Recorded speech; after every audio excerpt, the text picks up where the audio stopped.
Hi, my name is Richard Dix, and this is How Did That Happen? A podcast where I look at everyday things or events and try to figure out how they came to be. Every week I will research one topic, and by the end of the episode, I hope to truly have the answer to the question, how did that happen? Welcome to another episode of How Did That Happen? We're going to be doing it a little bit different this week. I've decided I'm going to try something different where we actually do two topics in one episode. There's because I feel like I've always kind of wanted to do this since I've started, because I just felt like there are some topics that aren't quite long enough for full episodes, and then other topics that maybe could just they're just not as interesting enough. But not that these aren't interesting, but it's just like some of the ones we've done can take up 25 minutes. Some of the ones we do can take up 10 minutes, and I just thought about what if maybe we just combine these. And so the first iteration of this is going to be the idea of fun sized, and the other idea being knock on wood. How did those two things happen? Not together. There's no real connection between the two. But we're just gonna try something different. I don't know. It's episode 27, so the formula is not set in stone. So we're gonna go ahead and jump into topic one, which is fun size. How did that happen? So, fun size, or like the word or the idea of things being fun sized, has an interesting history. It has its origins in the Great Depression, which I would have never thought. Before the Great Depression, candy bars were still popular, but they would only come in regular sizes. But when the Great Depression happened, people couldn't afford luxuries like full-size candy bars. So this led the Curtis Candy Company, who's famous for making the Butterfinger and the Baby Ruth. It led that company to introduce what they called junior candy bars, or junior-sized candy bars, in the 30s. So it was smaller, at least half the size, if not smaller, than your average standard candy bar. And of course, like we were saying, during that time when money was tight, it was more affordable for the public, and still allowed them to have the feel of being able to buy a candy bar without having to break the bank, so to speak. Mars Incorporated, makers of M&Ms and Snickers, among other things, followed suit probably about 20-30 years later in 1961. And they initially marketed their smaller candy bars as junior-sized candy bars, but in 1968, they changed the name to fun size. The question I've always asked myself is, what makes it fun, right? Where did fun come from, or where does fun come in these smaller, that's what initially piqued my interest about just this term, period. It's always kind of bothered me, because as someone who likes candy bars, I'm like, the fun sized ones are the bigger candy bars, in my opinion. But yeah, I mean, but where did that idea come from? One theory is that around that time in the mid 60s, when they were first making the fun size idea, obesity in America was already a problem. It was said that 13% of the population was already considered to be obese, and with another 31% to be considered overweight. And so the idea is that the health products were coming into fashion, and the candy bars used the idea of fun, for smaller bars to mean that it's less of a commitment, less of a chance of less chance of it negatively affecting your diet than a regular sized candy bar. So I guess like the main thing there being like less commitment is fun, or I'm not sure. I mean, that's kind of what I got from it. But eventually, the Curtis Candy Company started selling fun-sized candy bars as well, and Mars wasn't having it. They took them to court. They really took them to court. They took them to court over the word fun, and that's why I do this podcast, because who would have ever known that? I would have never known that. I've known about fun-sized candy bars my whole life. Never did I know there was real, legal proceedings done to decide who could declare something fun and the size of that fun. Mars registered a trademark for the word fun in 1972 in Illinois, which is the funnest of all places, and filed a lawsuit against the Curtis Candy Company. This is crazy, in my opinion, because Curtis is the one who made miniature candy bars in the first place, and when Mars started selling small candy bars, they used the same name that the Curtis Candy Company was using. But when it switched, and the Curtis Candy Company, was trying to use their fun size name, they lost their minds and sued them, actually twice, and lost the first time, and then the second time, basically they ended up, I guess they granted a stay in the case, which continued it for a long period of time, which allowed them to still maintain the trademark. And the trademark for fun size ran out in 1998, which is why everything's fun size now. And it's important to note that other companies besides Curtis were also using fun sized when they got sued. So it really was like the Mars company or Mars Incorporated just coming at the Curtis Candy Company, like kind of personally.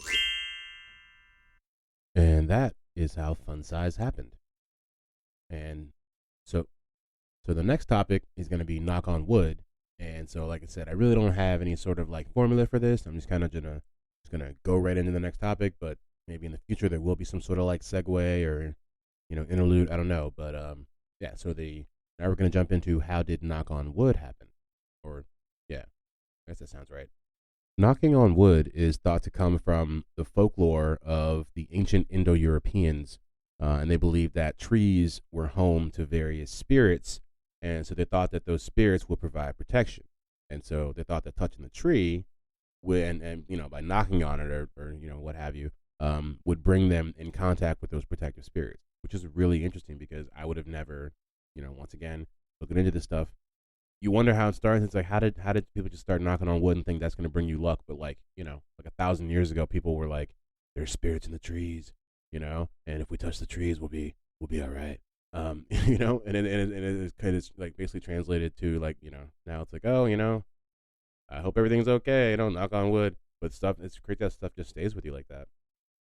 But the Brits say touch wood, as far as like touch wood, and there's a theory that their reasoning actually comes from a 19th century children's game called Tiggy Touchwood, which is a type of tag where the person is safe if they were touching any type of wood.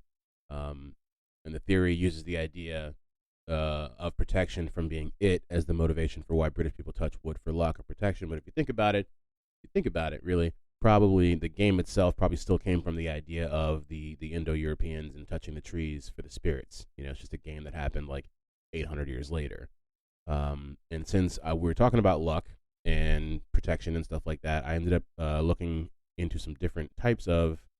Well, I guess one more thing before we move on to that. I guess we'll say that the Turkish people tug one ear and knock on wood twice for luck. So I don't know what that really is gonna do for you, but I just thought I would add that in as far as like when we're talking about knocking on wood. But like I was saying, I looked up some other different types of way people try to get luck or try to stave off any bad spirits or ideas, and one of them is carp scales in Poland. And so carp, the fish, is served in Poland for Christmas, and the scales are saved from the meal, from the fish, until next Christmas. And so people are walking around with them in their wallets and their pockets for good luck throughout the year, which is something, if you're ever in Poland, now you know. And so like another one is elephants in Thailand and India. And I always knew that there were a bunch of elephants that I saw in like, when you're watching movies or stuff like that, you see elephants everywhere, but I didn't know they were really actually like for luck. But looking into it, it says that in many parts of Asia, the elephant is good luck. It is a symbol of wisdom, stability, power, and strength. And if you have an elephant facing the door, your home, you'll have good luck. But the elephant's trunk must be in the upright position for it to be lucky. Interesting. Yeah, I did not know that. I have an elephant in my house. I might start pointing at my door. Could certainly use some luck. And the last one that I looked up for this luck and protection is what's called the Hamza in the Middle East and Israel. And this is another thing that I've seen and never really had any idea what it meant at all. And honestly thought somebody just drew it, like, some kid drew it up and just, I don't know. Like, I don't know much about stuff like that. That's why it's one of the reasons that I do this, is like, because it is, it interests me. But yeah, so it is the hand facing down or up, they say, with an eye in it, right? And it's sometimes called the Hamza. And it's said to bring happiness to the user, right? In Hebrew, the Hamza means the number 5, which refers to the Torah's 5 books, and evidently, and in Islam, it represents the 5 pillars of Islam. The five fingers. And that's interesting. That's something that I just, never knew. I've seen, like I said, I've seen it, and you've probably seen it. If you're still not picturing it, I may post a picture on the Twitter page so you can kind of get an idea of this, because it is interesting, and I feel like it's something we've all seen before, just never really knew what it was about. And that is how knock on wood happened. And now it's time for the roundup. And we're gonna round it up The Curtis Candy Company first made junior-sized candy bars in the Great Depression because people had less money. Mars Incorporated piggybacks that idea and starts calling them fun-sized. The two go to court over the idea of fun, and Mars Incorporated kind of wins. Knock on wood is said to come from the Indo-Europeans who thought that there were protective spirits in the trees that would help them if they touched it. Things I didn't know before, and now I know them. Never heard of these things. What are they? Alright, so I've got two for the things I didn't know before, and it does work out that one of them is about the fun size, and the other one is kind of about the luck with the knocked on wood. But we'll start with the first one for the fun size, and it is that the early Halloween festivities in the 1910s and 20s were centered more around fresh fruit like oranges and grapes than actual candy. Candy only started being used once America became more industrialized, meaning that the people became more comfortable eating things that came from machines. And so this is something that I did not know, that basically Halloween 100 years ago, the sweets and the treats and all that stuff was basically just fresh fruit, which is cool. And it's probably could also explain why, obesity was kind of kept in tow at that time. If one of the biggest holidays of the year was centered around eating good fruit, whereas now it's around like how much candy can we eat, and how many different types of sweets and stuff like that. But yeah, when I read that, I was just like, I really did not, didn't see that coming. So for the second one, which is, pertains to the luck part of it, this is about the four-leaf clover. And I mean, I know four-leaf clovers. Everyone knows about four-leaf clovers and shamrocks and Lucky Charms and all that stuff. But I really didn't know how it worked as far as the luck, goes, like, per se. So like the four-leaf clover has more meanings than just luck. The number 4 is lucky in Ireland, and the shape of the number is considered to be the four sides of a cross, or a cross's four sides. And so they have names, or all of the sides have names or things that they represent, like pillars, if you will. And the sides represent love, luck, hope, and faith. And I never knew that. And also, what I read about the luck of a four-leaf clover is that it only lasts for the day that you find it. I never knew that. I honestly thought if you found a four-leaf clover, your luck, it's like winning the lottery. Like, you're lucky for life, bro, or something like that. But no, it's like literally when you find it, you're lucky that day. Or at least that's what the internet says. I'm not Irish. Never been there. But that was interesting. Those are the things that I did not know. All right. That's been another episode of How Did That Happen? Like I said, we changed it up a little bit this time just to see what else I could do, what else could be done. Let me know how you guys like it. When you post back on the Twitter page. If you don't like it, let me know. If you do like it, let me know. I'm thinking about some different things. What I would like to do, and I don't know if I'll ever have enough time to research it or make it or plan it like this, is to have two topics that actually do intertwine, and then maybe have a conversation about how they meet in the middle after. You know what I mean? Kind of where probably between this segment and the things I didn't know before, or somewhere like that.